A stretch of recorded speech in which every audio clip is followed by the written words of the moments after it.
Press the bell icon on YouTube and don't miss another update.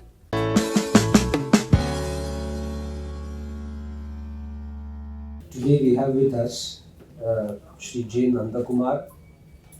He is a senior pracharak of the Rashtriya Swayamsevak Sangh. He is also the national convener of the Prajna Pravah, which is the intellectual wing of the RSS. He is from Kerala. He has recently come up with a book which covers a subject that is of intense debate in political and social circles. It's called Hindutva for the Changing Times. We have all been discussing about whether it is a cultural concept or whether it's a political theory. So we have the author himself here to throw more light on the subject. I will request Nandakumarji to give us tell us something on what prompted him to go for this book, after which we can open it for questions. This book has been published recently. Why I wrote such a book? That was the question raised before me. It's actually a compilation of the write-ups, articles on the basis of Hindutva paradigm. I tried my level best to address or even analyze some sort of philosophical aspects of Hindutva darshan. I purposefully used the word darshan. I am not quite sure that it is a true translation of philosophy or not. Philosophy, English word, as far as our etymology is concerned, it is not a true translation of darshan, of course. That's another subject. So, on the basis of the Hindutva darshan or Hindutva paradigm, I have tried to analyze even the contemporary issues which we are facing or the whole humanity is facing, and attempted to answer some of the major questions coming before us. For example, the political turmoil, environmental issues, multiculturalism, the so-called liberalism, and also even try to touch the most hot subject of modern era, the industry 2.0 or the technological advancement which is creating. Of course, it is necessary for us to improve, us to progress, but along with that some vested interests are trying to catch hold of all these data which are being mined, and on the basis of that creating algorithms to control your emotions, even not only the trade or economics, even your emotions are going to be controlled. So, that's the purpose of that book, and looking through the Hindutva paradigm or with the help of the Hindutva light. The visit also comes at a time when when we are discussing a very hot topic. The media is covering there is a controversy over the Citizenship Amendment Act. In a part of your book, you have touched upon, and also in your statements, which I've read, you have stated that this is a coming true of Dr. Ambedkar's vision. Could you tell us something more about it? Of course, the CAA is a Citizen Amendment Act now came into existence. Is somewhat a fulfillment of Baba Saheb Ambedkar's dream. That's my firm conviction. One who sincerely gone through his thoughts on Pakistan or about Pakistan book, and also his observations regarding our partition and all, will sure join with me in that particular statement which I have made. So, he has clearly stated and illustrated the difficulties which Hindus in general and the Hindu Dalits, means the minorities there in the Pakistan, that theocratic state is going to face. And he has even said that these Hindus of Pakistan cannot exist peacefully there. They will sure face a total annihilation, especially the Dalits of the Pakistan. So his suggestion, his opinion, his answer to that grave question was, you may be well aware about that fact, his famous statement that the population should be transferred, the population transfer. That idea he quoted the Greece-Turkey agreement of 1923 when Versailles was the Prime Minister of Greece. There was a very big problem of the minority there in both countries, and they have settled their issue by a transfer of population. I am not saying that a transfer of population should have happened at that point of time or not. That is not my point. But what Ambedkar was saying has said at that point of time. In the due course, the history proved him correct. That is the thing. What was the plight of the minorities, and especially the Hindus there? What happened to them? Now, at a point of time, there were 20% of Hindus there.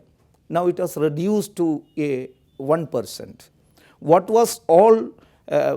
all promises were made by Liaquat Ali Khan on behalf of Pakistan before Jawaharlal Nehru has not been met with. It actually, the Liaquat Ali Khan Nehru Pact, accord, to be more precise, accord, as far as Pakistan is concerned, it is that proverbial term which is line on the sand of seashore. It became so. But we, from Bharat side, we actually kept our promises very well, and even the minorities here, they were flourished in all aspects, in a sense. Then on the background of all those things which when we are saying, this particular act, to a certain limit, in quote unquote I am saying, to a certain limit, it is according to Ambedkar's dream or a fulfillment of Ambedkar's dream. That I have wrote. CAA was not an issue at that point of time when I wrote this, but in the present context it has got more relevance. That's which I have said in that. Whether what Ambedkar said over the fate of Dalit Hindus in Pakistan, that should be a model or a reason for India to make a discriminatory law, that's a matter of dispute. And let me just ask you one thing. The CAA and NRC now have become, it's no longer a Muslim issue or an issue where only Muslims are protesting against. It has become, both have become a national issue. What do you have to say about it? It is not a discriminatory act. It is an inclusive act as far as I am concerned. It was against discrimination. It was not a discriminatory act. It is against discrimination which the minorities faced there. So it is a dream not only of Ambedkar, the dream of Mahatma Gandhiji. It was a promise made by Jawaharlal Nehru. It was according to the concept of Rajendra Prasad.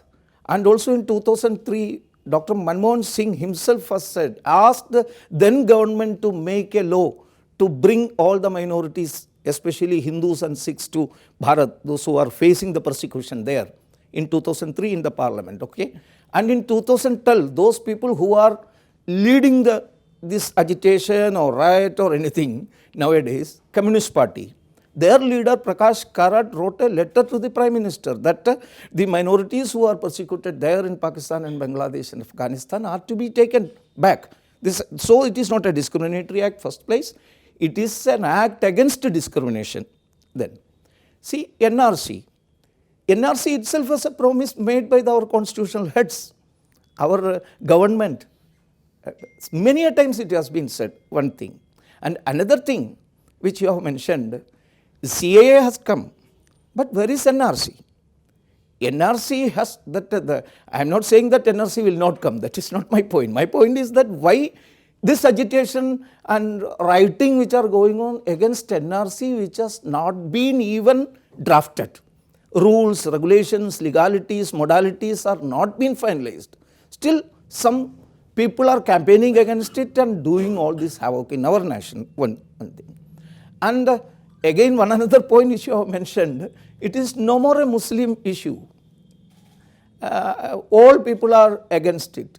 Always any agitation, all sort of religious representations will be there. That doesn't mean that the whole 100% of the Hindus, 100% of the Muslims, 100% of the Christians, 100% of the Jews are against it. It is not a fact. And where is the agitation going on now? Please tell me. I am coming from Northeast now. I was in Manipur, the most turbulent state of Northeast. I haven't seen any agitation there happening there in Northeast. That's why I am saying this all things were raised on behalf of Northeast. We are fighting for Northeast. That was which I heard there in Jamia Millia's agitation times. That slogans were specifically mentioning about Northeast. We are for preserving the culture, tribal culture of Northeast. But Northeast is now on roads and streets in support of CAA. That is happening. Huge programs are going on, huge programs. Whether it is being covered in Delhi or not, that is a different thing. It is being covered here in Delhi or not. A huge program, lakhs of people are participating, but some sort of selective reporting is also being done by a section of media. That also creates these type of some misunderstanding among the people. Sir, you said that it is linked by the media, but sir, it is the Home Minister of this country had even asked the Home Minister, you remember the word, chronology. He said that CAA is going to be followed by the NRC. That is why people are linking. It is not the media. Home Minister has said that it in the due course, NRC will follow it. That plan is there. You can submit your ideas. What all are your problems? We can just raise before the government, and when the modalities and the legalities and all things are being formed, then we can come up with a solution. See, CAA and NRC is not a secret thing, first of all. Not only BJP, even right from the Janasangha period, right from Shyama Prasad Mukherjee, Dinadayal Upadhyaya, Professor Raghuveer, all demanded for a citizen amendment to include the persecuted minorities there. And also they were all very well for these type of amendments and law creations. So it is not a secret thing. Right from 2016 it is there in the public domain also. Sir, persecution can be other than religious. At least one neighboring country post-partition was not because of religious persecution, but because of linguistic persecution. So, how would then those people be acting? Because if you're trying to, if you're trying to be a country which gives refuge to people, it cannot just be on the basis of religion. Because I am from Bengal, and I know for a fact that the people that came in were no less persecuted than the religious persecution that was practiced at the time of partition. So why then did you need to have this religious persecution angle? Persecution can be anything. Persecution by the state for whatever reasons. There are a lot of points which are to be taken into consideration when one person is to be taken as a refugee or not. One is religion, one is linguistic base, one is some sort of class and all. But when one particular act is being formulated, you cannot take all the issues together. One serious issue which the people are facing has been taken now. I am saying now, at this point of time. Other reasonable classification can be made in the due course. You can discuss. Such discussion has taken place to make things, whenever these type of acts are being made, we cannot complicate it. So make it very simple. For the time being, the persecuted minority religions are to be taken care of.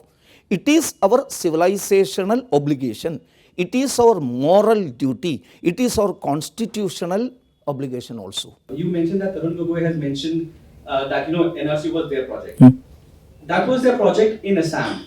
for BJP, they have mentioned in the manifesto a nationwide NRC. So how can the BJP distance itself from nationwide NRC now? This particular aspect has been mentioned in their manifesto, and people of this country gave them two-third majority on the basis of their manifesto. How can they go back from their promise made to the public? And they have got more, number in the parliament and Rajya Sabha also. So how can they go back from that? They have already committed, not for the first time in the 2019 election. It was there in 2014 also. And another thing, NRC. NRC is, you please see it through a non-political national perspective. It is specifically related to the security of a nation, national security. So that is why almost all nations have got NRC. Their own register is there. You said that we should not look at NRC from the political angle. So, not doing that, if we look at NRC just as an exercise of registering citizens. Now, we have had an experience in Assam where the BJP is saying that, so many genuine citizens have been left out of NRC.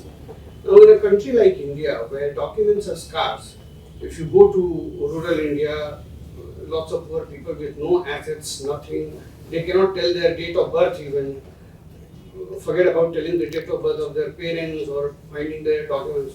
Do you think an exercise like NRC, whose experience we have already seen in Assam, is really feasible in a country like India? I do feel, I am completely optimistic about that. See, if you haven't got Aadhaar with you, okay, well and good. If you haven't got any of the identity cards, even ration card with you, well and good. At last they have said that, are there not some 3 or 4 people who know you?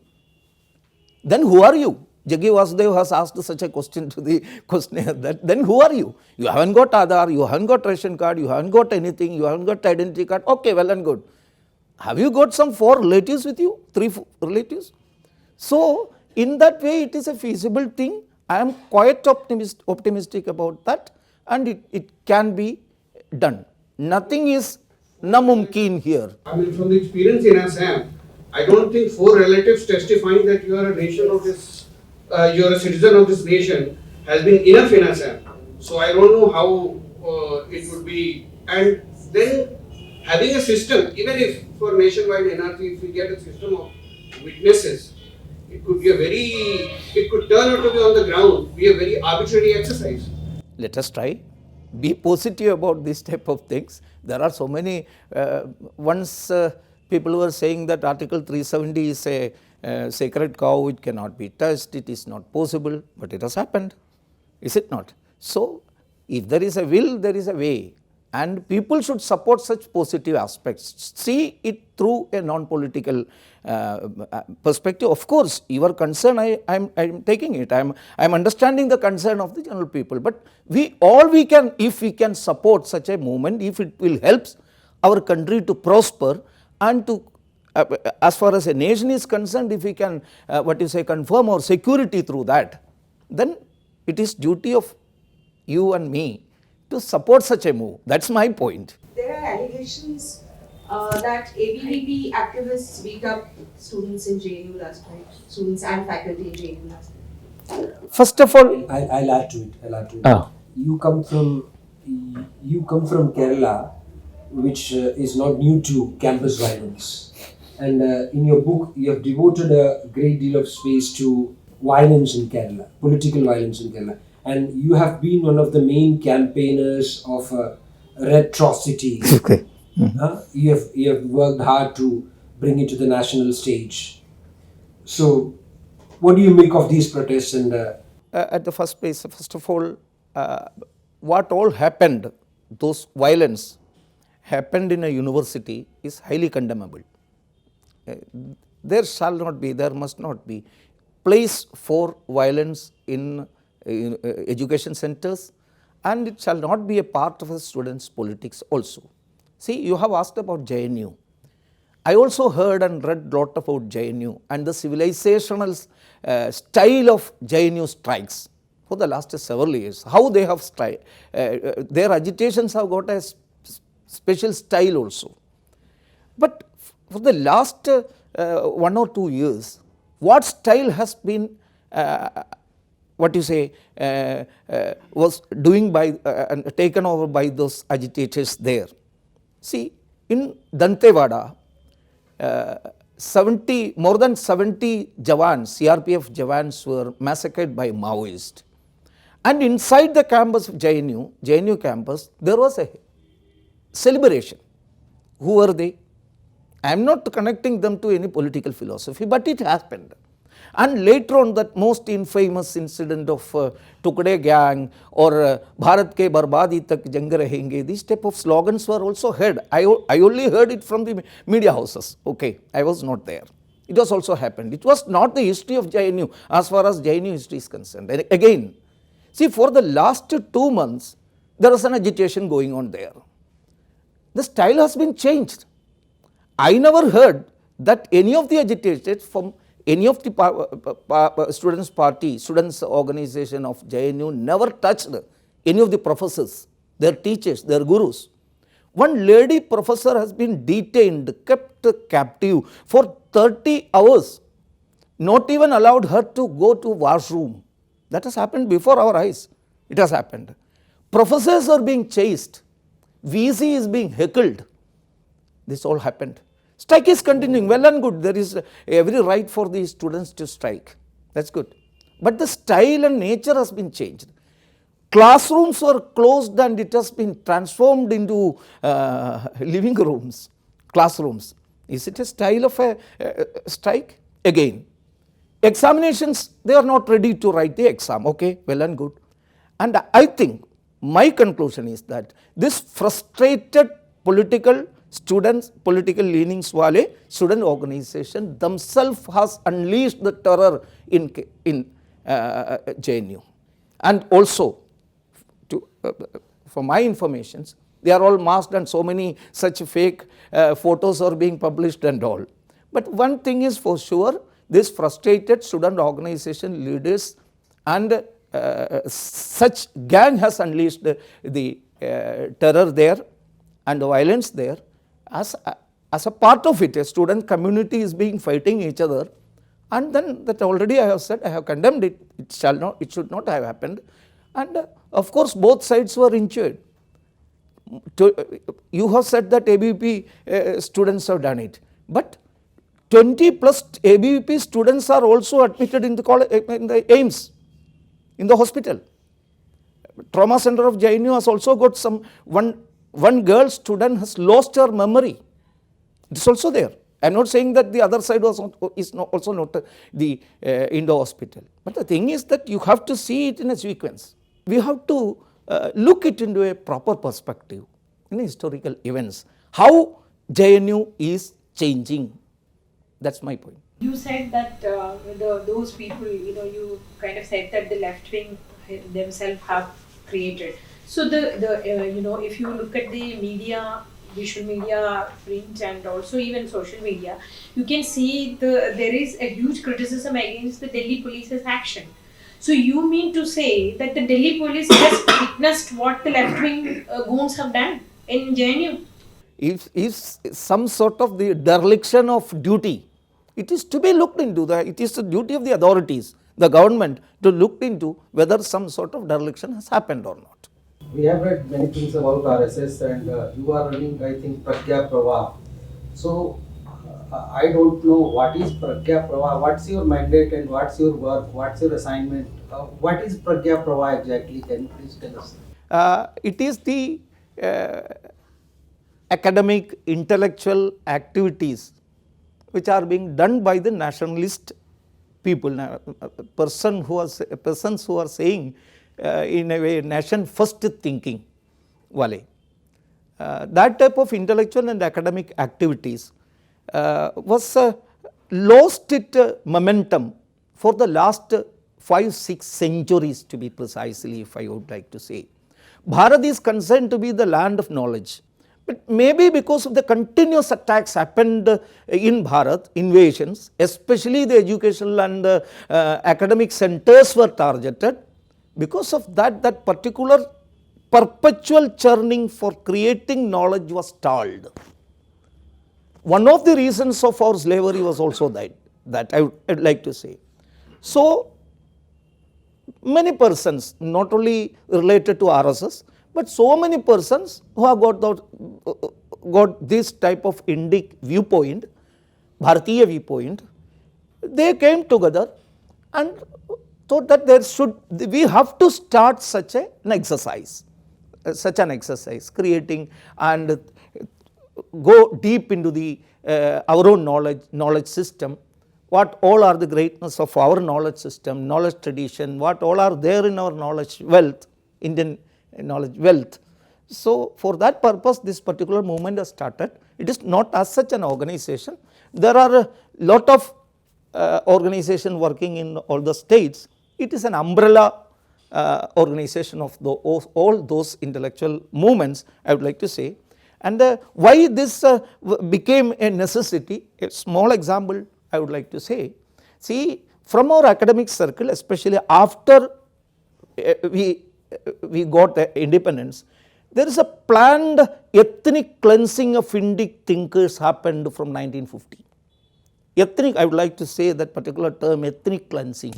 Those who started thinking in this line were being sidelined. Their books were being sidelined. Many of you may be the political science students also, many of you.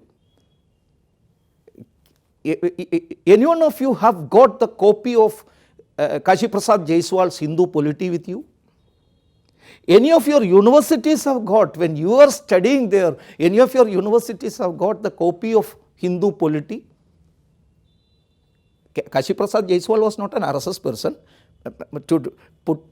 To put my point clearly, that is what Kashi Prasad Jaiswal as a thought process has been sidelined. As a thought process, Indic based thought process has been cleansed, ethnically cleansed. Where is Prafulla Chandra Roy's Hindu chemistry? Acharya Prafulla Chandra Roy wrote about the Bharatiya tradition about the chemistry. So, one thing for the last 5 or 6 centuries, that perpetual knowledge churning process was stalled. It is to be restarted. Along with that, there is a purposeful ethnic cleansing or sidelining of those who are remaining. Even their text, their thoughts, they are not taught at all. We are not, I also have gone through political science studies. See, we were taught about Karl Marx. We are being given the thoughts of Gramsci. We are being given the thoughts of Mao. Of course, all these thought processes are to be taken into due consideration. Our students are to be taught. Why not KP Jaiswal? Why not Chanakya? So I am not asking about BJP and RSS relation, but I am asking about relations of RSS Shakha and BJP's governments. So somebody from RSS who is in Bhopal, he was telling me recently that during 15-year BJP government there was good Shakha numbers and number of Swayamsevaks in Shakha, it was also used, but now suddenly they are running out. And in UP, somebody was telling me that DM and SSP, means district administration heads, they are sending their own people in civil dress in RSS programs to increase the number of Swayamsevaks. So, what is the relation at the ground between BJP government and RSS work? RSS Shakhas haven't got any relation to the political dispensation. It hasn't got. Right from the beginning, it is working on its own strength. See, if it has got any relation with the political dispensation, political power, I would like to say the maximum number of Shakhas would have been in Gujarat. Gujarat is considered to be a BJP Prayogashala laboratory, and the most, for the last 4 terms BJP is there. See, as far as I would like to say, the RSS Shakhas are concerned, that is only an average state.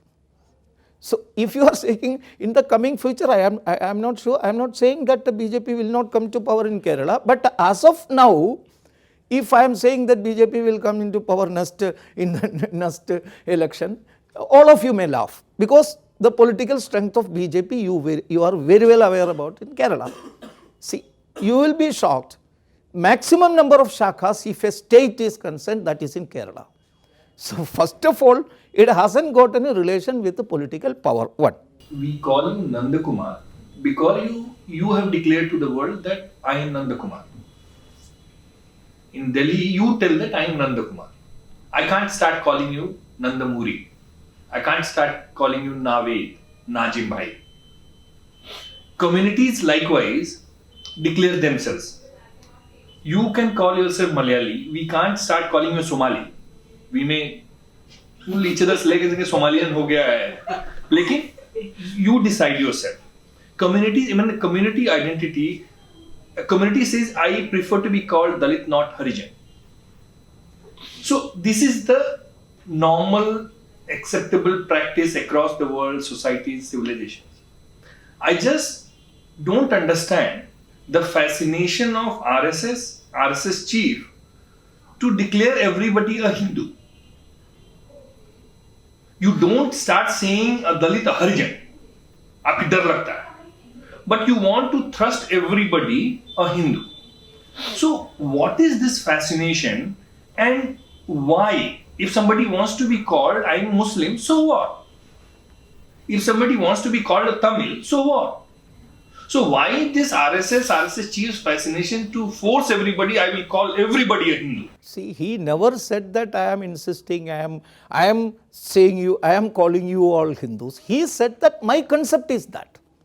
Always, you all were there, I think that in his Vijnan Bhavan speech also, right? At the outset itself, he said that it is not to convince you. Conviction is according to you. You can say, you can come to the conclusion whether I am saying correct or not, you can say. In that particular speech which you are mentioning now recently, that speech, and formerly also he has always told about that. See, those who are living in this Hindustan is Hindu. One paper was started a long years back, and they thought about a particular media house is to be started and a particular good Indian paper is necessary. They put a name Hindu to that, Hindu. There is no problem about that. Okay, that particular group came to the conclusion that our paper is Hindu. In that way, RSS is also thinking, yes, exactly. When you are talking about Indian Express and then that particular paper is named as Hindu, in this nation, what is the boundaries? He was saying it's his concept. Sindhu Nadi se, Sindhu means Sagar, tak, faila hua, this great nation, those who are living here considering themselves as their Punya Bhumi, their sacred nation. Those who are considering themselves as because of their good deeds in their Purva Janma, got birth here, considering it as Punya Bhumi. Those who are considering their ancestors Bhumi, I am calling them Hindu. That's all. It is not necessary that you also follow that. In again I have to conclude it in this way. In Bhagavad Gita also, all the Upadeshas were over. Even the Vishwarupa has been shown to Arjuna. But still Sri Krishna said, Vimarshai tadasheshena yathechasi tatha kuru. I have told whatever I want to say. You can follow whatever you want. You can criticize it, you can analyze it, you can change the commas, you can change the full stops, you can add your own things. Vimarshai tadasheshena yathechasi tatha kuru. What you are thinking correct, you can do. In the same way, Mohanji Bhagwat in Vijnan Bhavan speech also, he said that I am putting my ideas before you. It is not binding for you to follow my ideas. You can, आपको स्वीकार कर सकते हैं, नकार भी कर सकते हैं. उस समय भी उन्होंने वही कहा, he is not insisting. Shakha as a basic unit from where the RSS brings up transformation of individuals was conceived several decades back. Now, 90 years down the line, you still have the 70 years down the line. 94 years. 94 years down the line. You still have the same structure, same pattern, the same habits, the same games. Now, has the RSS as an organization, now you, especially in your book, have spoken about data. You seem to be very tech savvy. Now, at a time when we are thinking about gigabytes and things, has the RSS failed to keep pace with the time? You took even several decades to transform from the shorts to the pans. Is there a delay in adapting to the times? No, I don't think so. When RSS Shakha was started, we have adopted the most modern uniform of those times. When you are seeing something from today's realities, when you are looking back to 94 years back, you are thinking that it was an old fashion, but it was the most modern uniform of those days. It was adopted from outside also. It has been adopted from outside also, and it is considered, at that time there was a very big allegation against RSS that they have adopted Western uniform, modern uniform. That was at that time. And again you told me that RSS is not adapting to the time. See, as far as uniform itself is concerned, you said that we took decades to transform into pants. For your information, I would like to say uniform has changed more than 6 times in the whole history. We have changed 6 times the uniform, and at last we are now using pants as a full trousers as a uniform. And also the basic concept of RSS, changing the mind, cultivating the mind, and through that the system can be transformed. That is our basic concept. मन को परिवर्तन करना, उससे व्यवस्था को परिवर्तन हो जाएगा, उल्टा नहीं होगा. In the reverse direction it will not happen. There are so many attempts to change the mind of the people through system.